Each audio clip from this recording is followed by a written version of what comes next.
The Hunter and the Hunted. Drazik crouched in the shadows of a crumbling skyscraper, her twin hearts pounding a relentless rhythm against her ribs.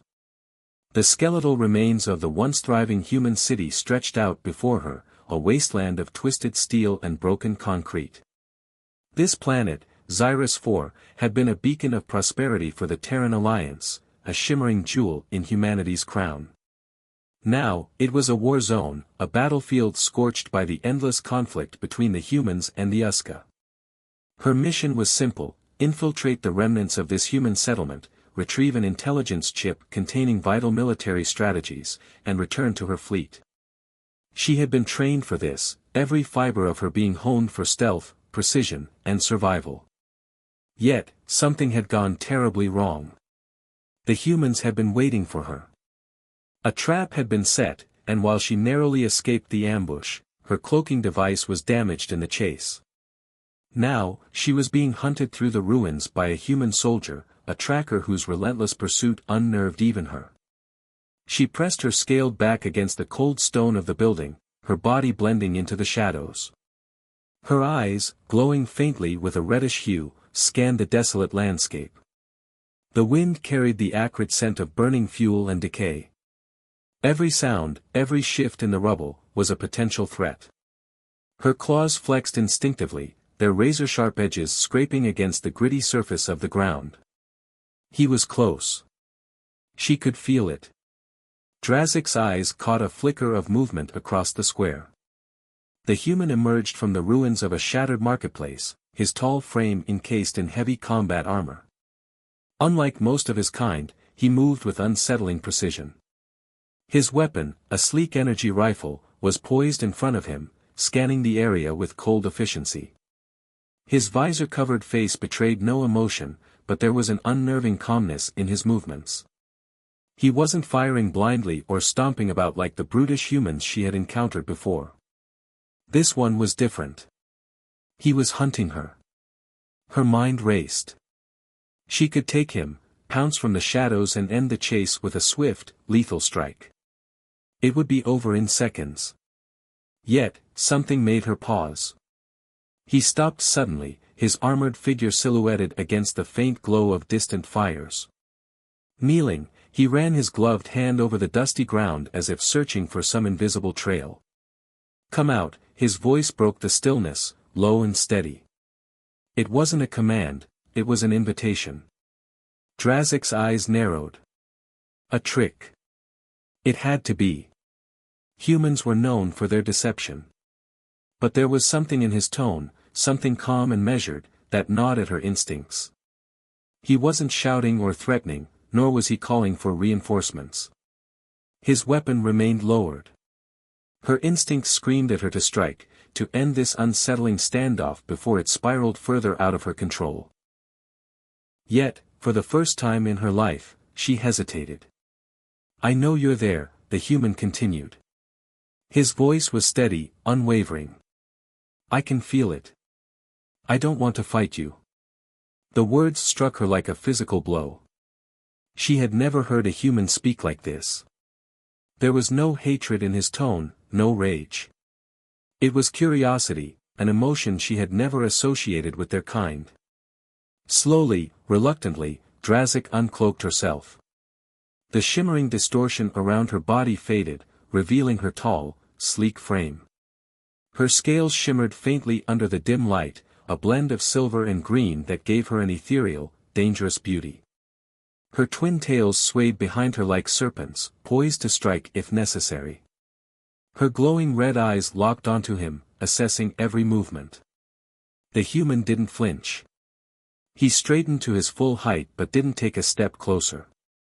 His weapon remained at his side, though she knew he could raise it in an instant. His visor tilted slightly, as if he were studying her. "You're not like the others," she hissed, her voice low and edged with suspicion. "Why aren't you trying to kill me?" He tilted his head, considering her words. "Maybe because I don't need to," he replied. Her claws flexed, her twin tails twitching in agitation. Was this some new form of psychological warfare? She had heard whispers of human soldiers attempting to manipulate their enemies with words, but she had never encountered it firsthand. The humans she fought were predictable, brutish, and impulsive. This one was none of those things. "What do you want?" she demanded, her voice sharp. "To understand," he said simply, his tone devoid of malice. The answer threw her off balance. Humans and Uska didn't seek understanding, they sought destruction. Her kind had spent decades perfecting the art of war against these creatures. To hear such words from an enemy was disorienting. Her mind reeled, torn between the instincts bred into her and the strange, unsettling curiosity blooming in the back of her mind. She could kill him. She should kill him. Yet, here she stood, frozen, as his words began to unravel the rigid beliefs she had held her entire life. For the first time, Drazik didn't know what to do. The air between them grew heavy with tension, the distant echoes of war a stark reminder of their divided worlds. And yet, in this crumbling city, amidst the ashes of a once thriving civilization, something unexpected was taking root. A choice. Drazik's twin tails swayed uneasily as she studied the human. He was unarmed, or at least appeared to be, and his voice carried no trace of the aggression she had come to expect from his kind. Yet, she knew better than to let her guard down. Every muscle in her body remained coiled, ready to strike. Her claws flexed at her sides, their sharp tips glinting faintly in the pale light. "What game are you playing?" she growled, her red eyes narrowing. "No games," the human replied, his voice steady.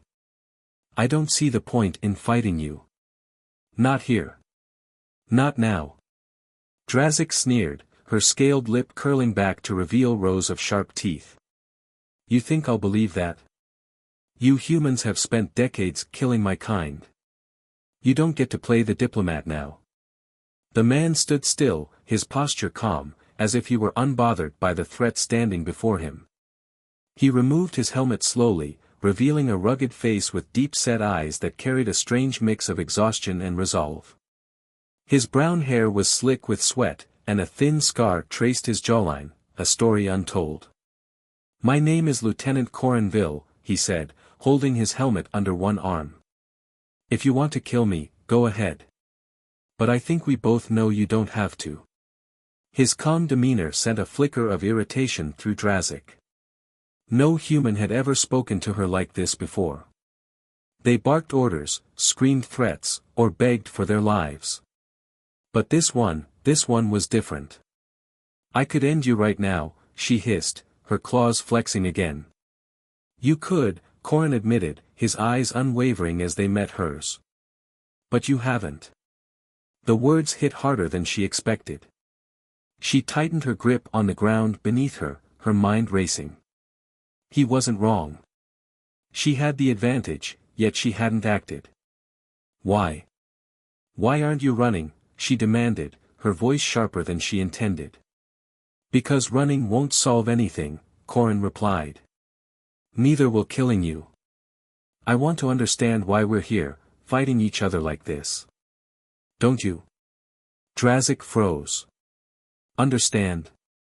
The word felt alien on her tongue, as though it didn't belong in the brutal world she lived in.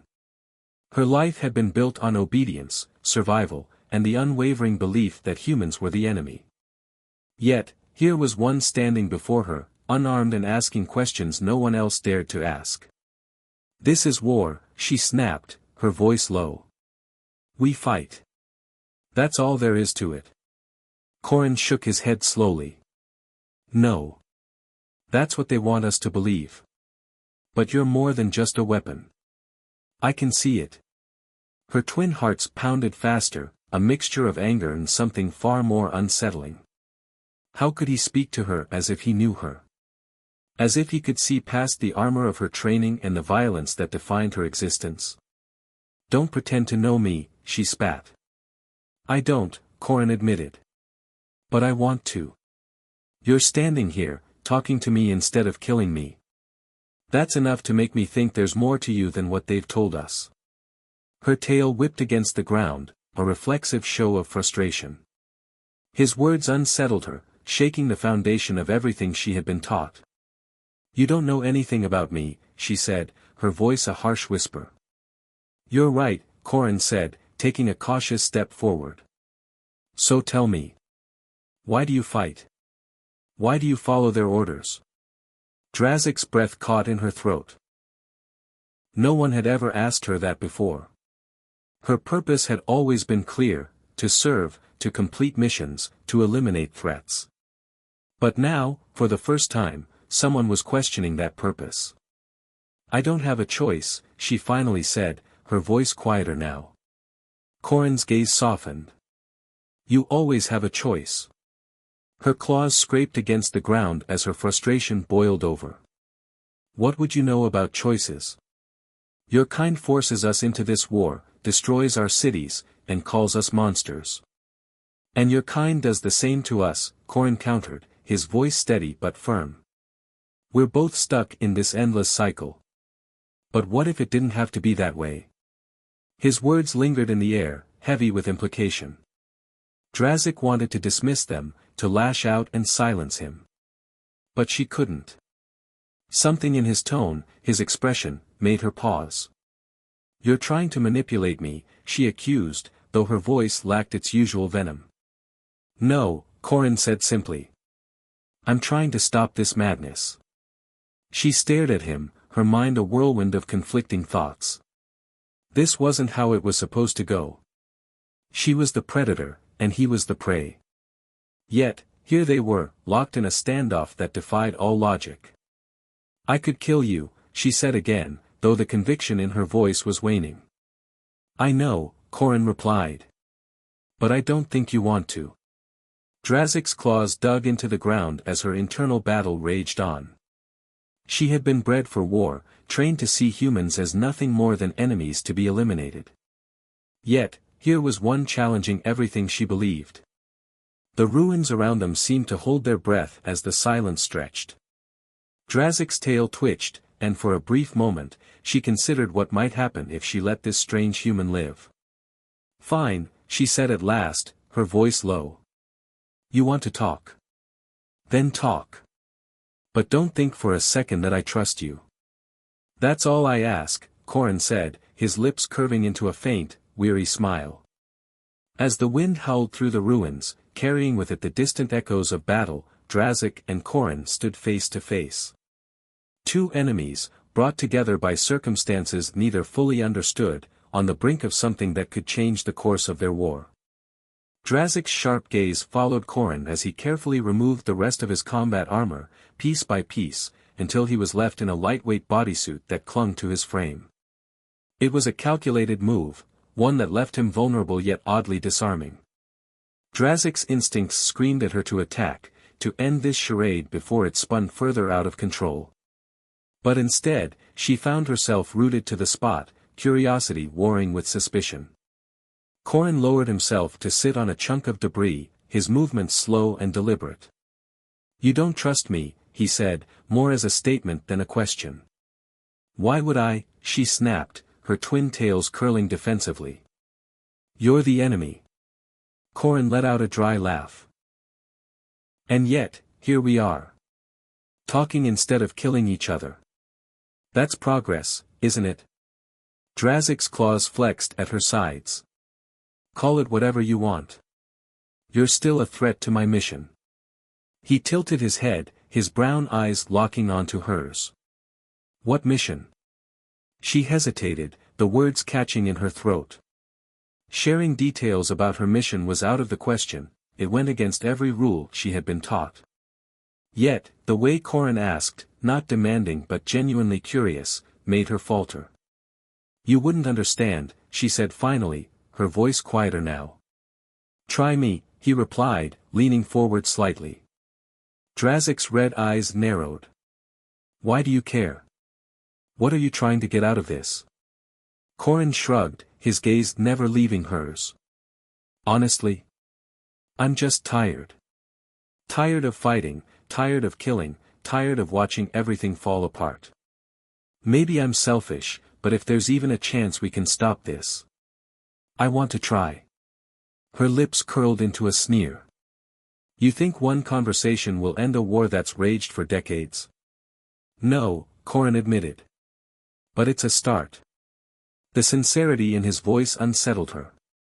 Humans weren't supposed to think like this. They were supposed to be brash, impulsive, and driven by blind aggression. Yet, Corin's calm, methodical approach felt almost Uska-like. "What's your angle, human?" she demanded, her tone harsher than she intended. "No angle," he said. "Just a question. Why do you fight for them?" Drazik froze. The question lingered in the air, heavy with implication. Her claws scraped against the ground as she struggled to find an answer. "I don't fight for them. I fight because I was made to." Corin frowned, his brow furrowing. "Made to? What does that mean?" She hesitated, the words slipping out before she could stop them. "I was bred for this. Trained from the moment I hatched to serve my people. To eliminate threats. To complete missions." Corin leaned back, his expression unreadable. "So, no choice. No room for anything else." Her tail flicked in agitation. "Choice is a luxury I don't have." He shook his head slowly. "I don't believe that. Everyone has a choice, Drazik. Even you." The way he said her name sent a shiver through her. No one outside her species had ever spoken it, and certainly not with such familiarity. She clenched her jaw, forcing herself to stay focused. "You speak as if you know me," she said coldly. "I don't," Corin admitted. "But I know what it's like to feel trapped. To think you have no control over your own life." His words hit closer to home than she cared to admit.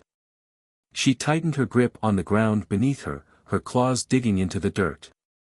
"And what would you know about that?" Corin's eyes darkened, and for the first time, she saw a flicker of pain in his gaze. "More than you'd think. I didn't choose to be a soldier, either. But here I am." The confession caught her off guard. She had always thought of humans as creatures of choice, driven by their own ambitions and desires. To hear one speak of being forced into a role felt alien. "You're lying," she accused, though her voice lacked conviction. "I'm not," Corin said softly. "I lost everything to this war, my family, my home. Joining the military was the only way I could survive." The vulnerability in his voice stirred something deep within her, something she didn't want to acknowledge. She had been taught to see humans as the enemy, as monsters who deserved no mercy. But Corin's words painted a different picture, one she didn't know how to reconcile. "You think your pain justifies your actions?" she asked, her tone sharp. "No," Corin said firmly. "But it makes me understand yours." Drazik's twin hearts pounded in her chest. She wanted to reject his words, to dismiss them as manipulation. But the sincerity in his voice made it impossible. The distant rumble of an explosion echoed through the ruins, a stark reminder of the war raging around them. For a moment, they sat in silence, the weight of their conversation hanging between them. Finally, Drazik broke the silence. "What happens now?" Corin met her gaze, his expression resolute. "That's up to you." Her claws flexed again, her mind a whirlwind of conflicting thoughts. She could kill him and continue her mission, or she could do something she had never done before, something that defied everything she had been taught. The choice was hers. The silence stretched between them, heavy and fraught with unspoken tension. Drazik's twin hearts thudded in her chest as she replayed Corin's words. The human sat across from her, his posture calm, almost meditative, despite the war-torn ruins around them. Her sharp eyes never left him, studying his every movement for signs of deception. "I could kill you right now," she said, her voice low and dangerous, as if to remind herself of her power. "And yet, you haven't," Corin replied, his tone maddeningly steady. "Maybe that means something." Drazik's claws flexed, the metallic tips scraping the crumbling stone beneath her. Her kind did not entertain meaning in acts of mercy. Mercy was weakness. And yet, for reasons she couldn't explain, her claws had not found his throat. "Your words are pointless," she growled. "This war doesn't end because two enemies sit and talk." Corrin let out a breath, a mixture of weariness and resolve. "No, it doesn't.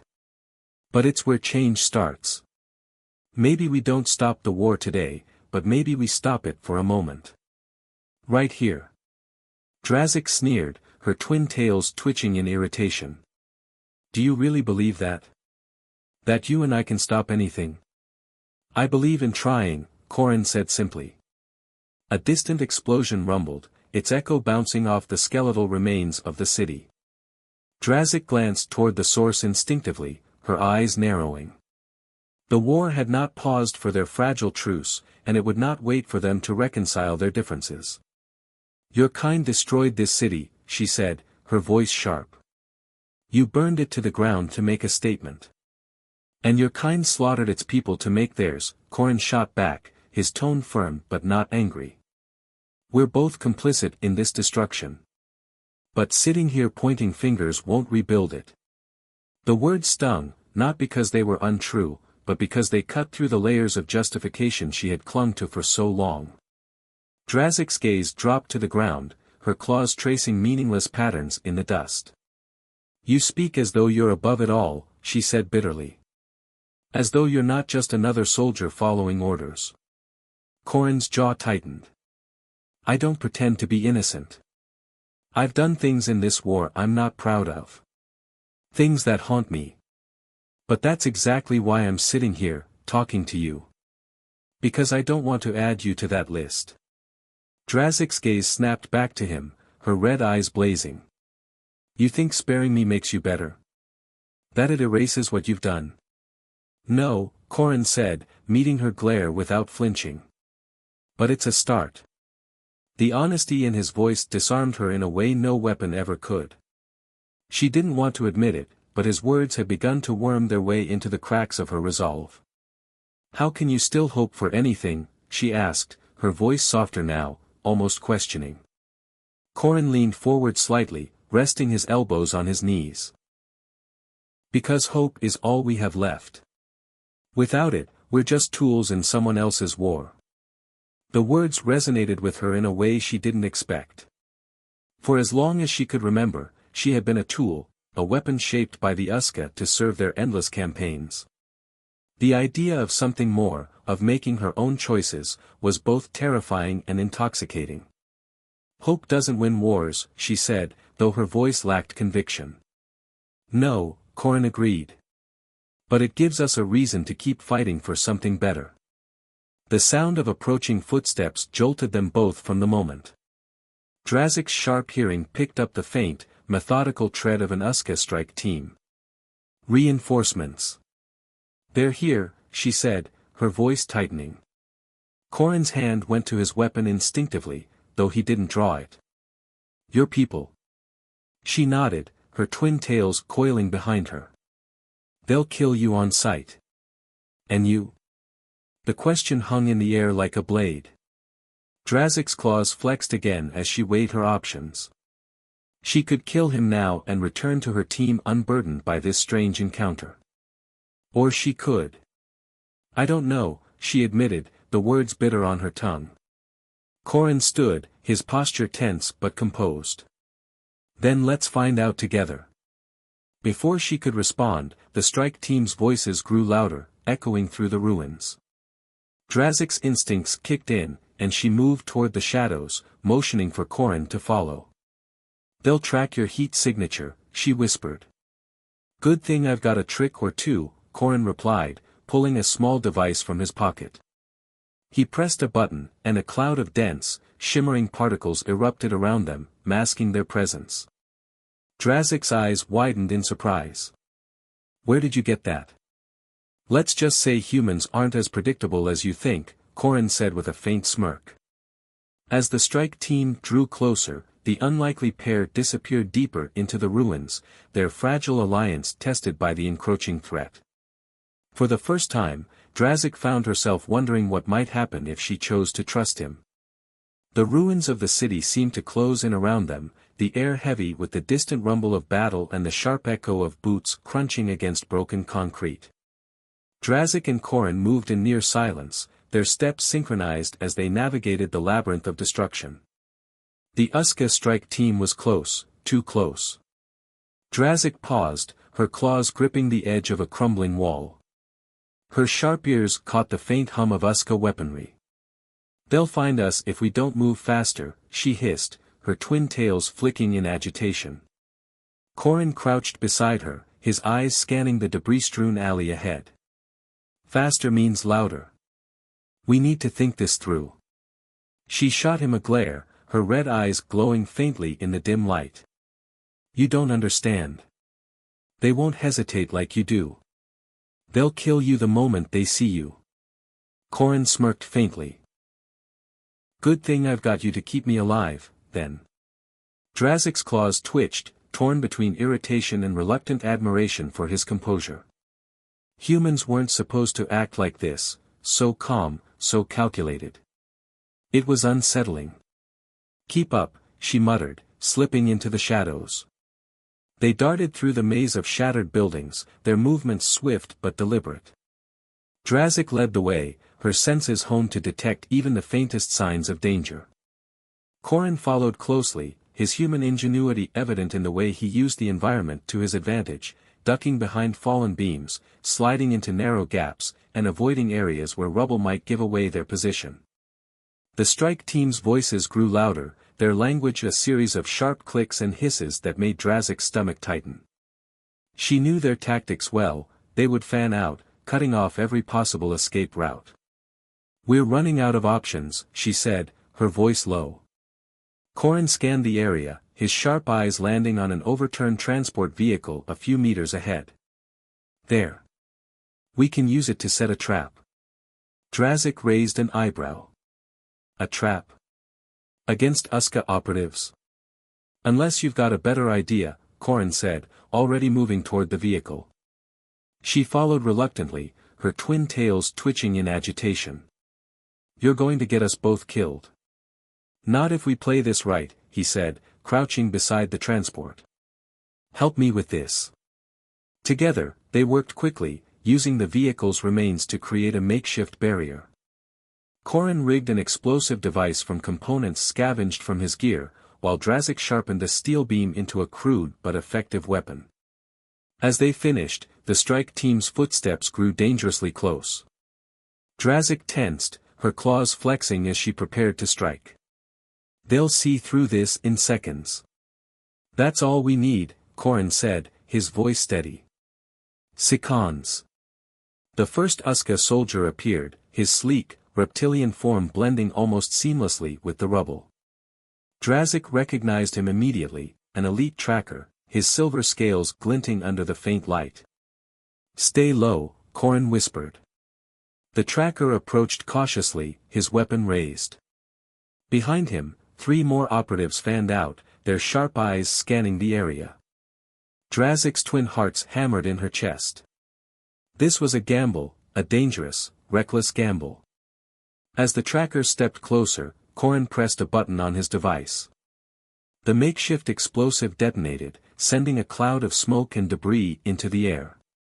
The Uska soldiers hissed in alarm, their formations breaking as they scrambled for cover. Drazik moved like a shadow, her claws slicing through the confusion. She struck the first soldier before he could react, her blade finding a gap in his armor. The second turned toward her, but Korin was already there, his energy rifle firing a precise shot that sent the soldier sprawling. The third and fourth operatives regrouped, their weapons trained on the pair. Drazik ducked behind the transport, her breathing quick and shallow.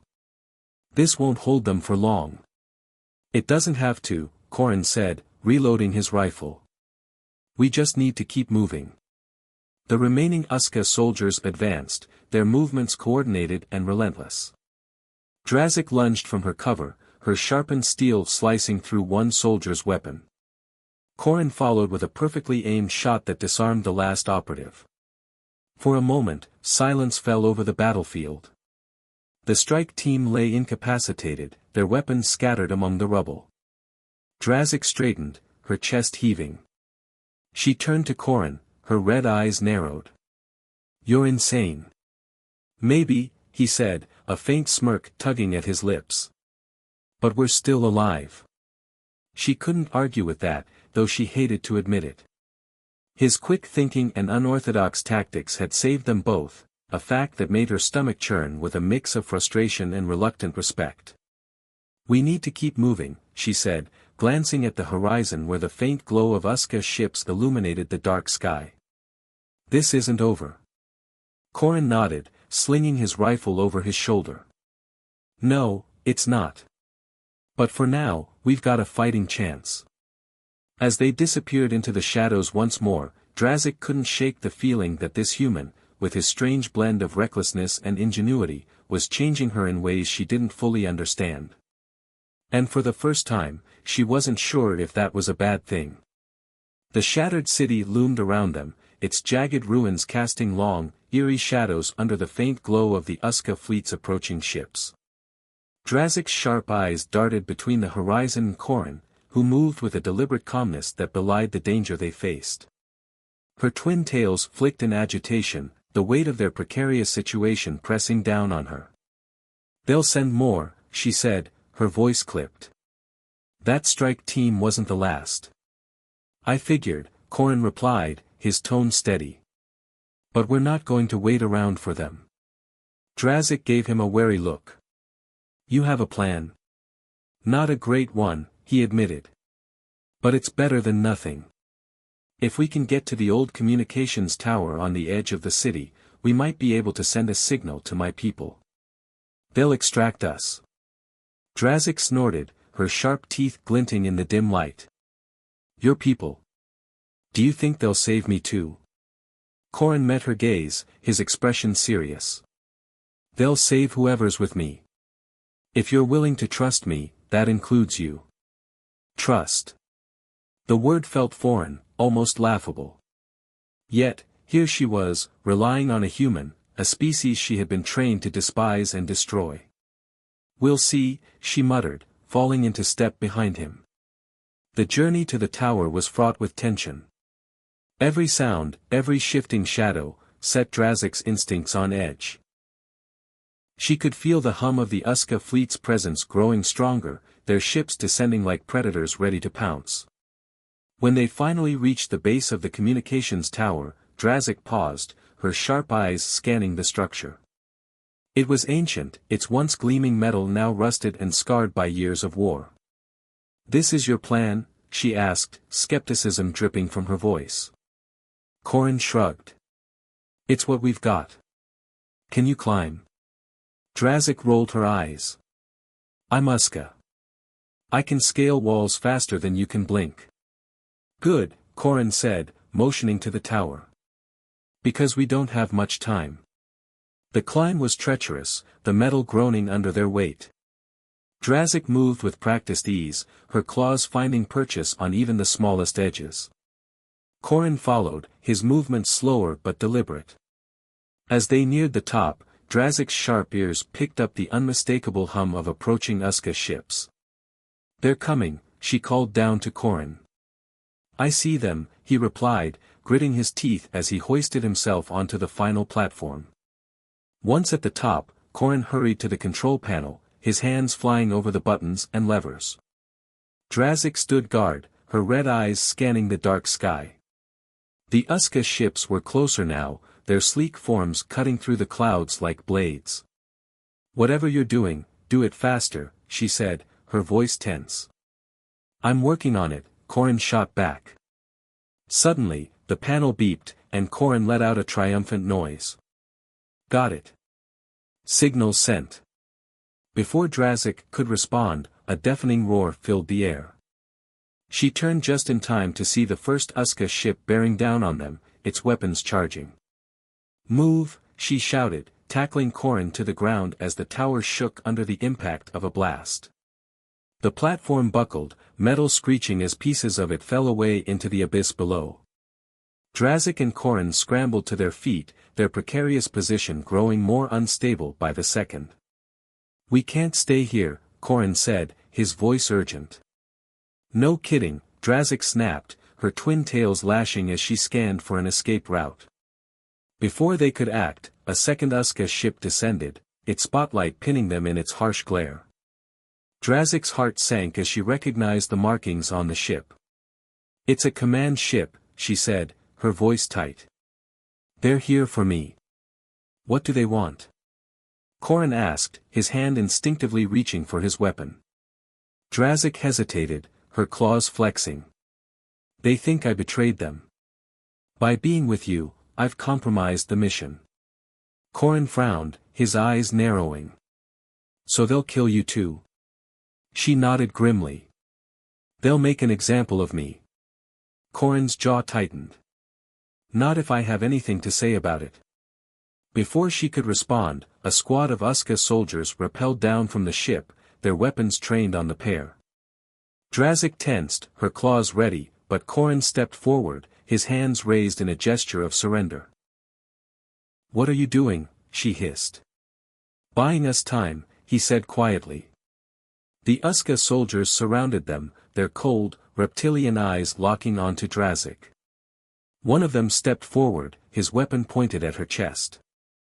"Drazik, by order of the Uska High Command, you are under arrest for treason," the soldier said, his voice a sharp hiss. Drazik clenched her fists, her twin tails curling defensively. "I didn't betray anyone," she growled. "I'm still on mission." "Your actions say otherwise," the soldier retorted, his gaze flicking to Korin. "You've consorted with the enemy." Korin stepped between them, his expression defiant. "If you want her, you'll have to go through me." The soldier sneered. "You're nothing more than a human. Do you really think you can stop us?" "No," Korin said calmly. "But I can make sure you don't leave here alive." The tension reached a breaking point as the soldiers raised their weapons. Drazik's claws flexed, her instincts screaming at her to act. But as she glanced at Korin, standing resolutely in her defense, she felt something shift deep within her. This human had risked everything for her, a being he had every reason to hate. And in that moment, she made her choice. With a swift motion, Drazik lunged, her claws tearing through the closest soldier's weapon. Chaos erupted as Korin joined the fray, his energy rifle blazing. Together, they fought with a synergy born of necessity and trust, their movements perfectly in sync. As the last soldier fell, the Uska command ship retreated, its engines roaring as it disappeared into the sky. Breathing heavily, Drazik turned to Korin. "You're insane." "Probably," he said, flashing her a tired grin. She stared at him for a long moment, her twin hearts pounding in her chest. For the first time in her life, she felt something more than duty, more than survival. She felt hope. A choice beyond war. The silence after the battle was deafening, broken only by the faint hum of distant engines retreating into the sky. The shattered remnants of the communications tower swayed under their weight, the once imposing structure now a precarious perch amidst the ruins. Drazik and Korin stood side by side, battered but alive, the bodies of the Uska strike team scattered around them. For a moment, neither spoke. They were too busy catching their breath, the adrenaline from the fight still coursing through their veins. But in the quiet aftermath, a sense of finality began to settle over them. "You didn't have to do that," Drazik said, her voice quieter than usual. Her twin tails flicked nervously, betraying the storm of emotions she fought to suppress. Korin gave her a tired smile, his rifle slung over his shoulder. "Yeah, I did. It's what allies do." "Allies," she repeated, as if testing the word. It felt foreign, yet strangely comforting. "Is that what we are now? Do you have a better term for it?" Korin asked, raising an eyebrow. She didn't answer immediately. Instead, she turned her gaze to the horizon, where the faint glow of the Uska fleet lingered like a storm cloud waiting to unleash its fury. "They won't stop coming," she said. "Not for me. Not for you." "Then we keep moving," Korin said simply. "Together." Drazik's claws flexed at her sides, not out of aggression but out of the deep uncertainty gnawing at her. She had spent her entire life serving the Uska High Command, carrying out their orders without question. But now, everything she had believed in felt hollow. Fragile. "And what happens when your people arrive?" she asked, her red eyes locking onto his. "Do they treat me as an enemy or something else?" Corrin hesitated, his expression darkening. "I don't know," he admitted. "But I'll fight for you if I have to." The sincerity in his voice shook her more than she cared to admit. He didn't owe her anything. By all rights, they should still be enemies. Yet, here he was, willing to stand by her side against his own kind if necessary. "You're a fool," she said, though her voice lacked its usual venom. "Maybe," Corrin replied with a shrug. "But if being a fool means not giving up on something better, I'm fine with that." The faint whine of approaching engines drew their attention. Drazik tensed, her claws instinctively readying for another fight, but Corrin placed a hand on her shoulder. "Wait," he said, his voice calm. A sleek human transport ship descended from the clouds, its landing gear extending as it touched down on a clear patch of rubble. The ramp lowered, and a small squad of human soldiers emerged, their weapons raised but not pointed directly at them. Corrin stepped forward, his hands raised in a gesture of peace. "Stand down," he called out. "They're with me." The soldiers hesitated, their gazes shifting to Drazik. She felt their eyes on her, the weight of their suspicion and fear. Her twin tails twitched uneasily, and for a moment, she considered bolting. But Corrin's calm presence steadied her. "She saved my life," Corrin continued, his voice firm. "If it weren't for her, I wouldn't be standing here." The squad leader, a stern-looking woman with a scar across her cheek, stepped forward. "And why should we trust her?" she asked, her tone sharp. "Because I do," Corrin said simply. The leader's gaze lingered on Drazik, her expression unreadable. Finally, she nodded. "Get them on board. Quickly." As the soldiers lowered their weapons, Corrin motioned for Drazik to follow. She hesitated at the base of the ramp, her claws digging into the ground as she looked back at the ruined city. This place had been a battlefield, a reminder of everything she had been bred to do. But now, it felt like something else, a turning point. "You coming?" Corrin asked, his voice pulling her from her thoughts. With a deep breath, she stepped onto the ramp, the metal cool beneath her feet. The transport's interior was stark and utilitarian, a sharp contrast to the chaos outside. The soldiers watched her warily, but none made a move against her.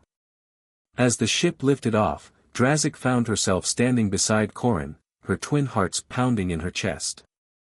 "This isn't the end," she said, her voice quiet. "No," Corrin agreed. "It's just the beginning." The transport soared into the sky, leaving the ruins of the city behind. For the first time, Drazik allowed herself to feel something she hadn't experienced in a long time, hope. Not just for survival, but for something greater.